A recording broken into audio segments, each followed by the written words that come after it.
আমি পাগল সবাই বলে, পাগল আমি নয়।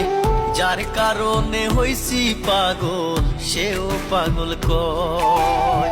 পাগল আমায় বানাইলো কোন জন, পাগল মন তার সাথে তো হইল না মিল।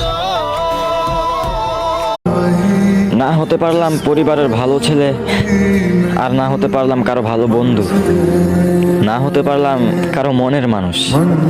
আসলে আমি